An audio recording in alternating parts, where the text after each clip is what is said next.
And speaking of that, it's this is the first president we've seen who has attacked a former office. We haven't seen it from the presidential office. Now, what I hear from Trump fans, and what I hear from just Republicans who find themselves in a little different spot, is that you got to have respect for the office. And I remember early on in the Bush years, I was highly critical of George Bush, and I was told I was not a patriot. I was told I was un-American.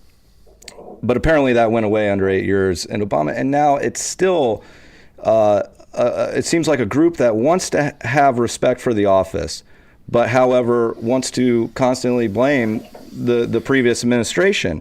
And I would like to see Donald Trump be able to unify this country. I'd like to see him be able to get past these boutique arguments about crowd size and different things, and voting electoral college votes and all these different things, and move on past this administration. Is that not going to be possible? Because it seems like the message from some of the Republicans is, unemployment's at 4.1%. We're doing great, but let's not give the previous administration any credit for that. And let's continue to look at things from this prism of the previous administration was bad. Is that unpatriotic? Is that un-American? Well, I think what's important here is we move forward and take a look at what we can still do better. I believe that we need further tax reform. I believe that with strong borders and immigration, we'll do even better. When we have strong borders, strong national security, our economy flourishes as well. Let's keep moving forward. Let's start, stop kicking the can and start taking action. And the fringe issues, they're noise. Let go of the noise, drown it out, move forward, and let's get work done. That's how I view it. The tick and tack has to stop. I've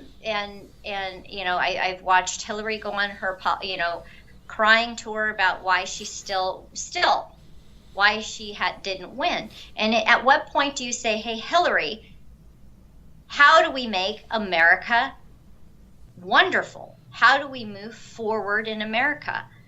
Oh, well, we just lost Erin. We didn't intentionally lose Erin. We lost her accidentally. It wasn't because she was abusing Hillary Clinton that we just lost Erin. But we'll get her back here in a moment.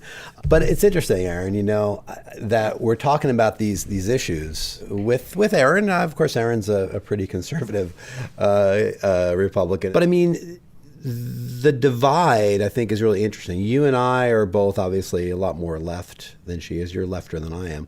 I think you try to bridge these things and try to figure out how you're going to be able to find common ground. I mean, I think that there are some things we can agree on here, but there's a lot more that we don't agree with her about, I think.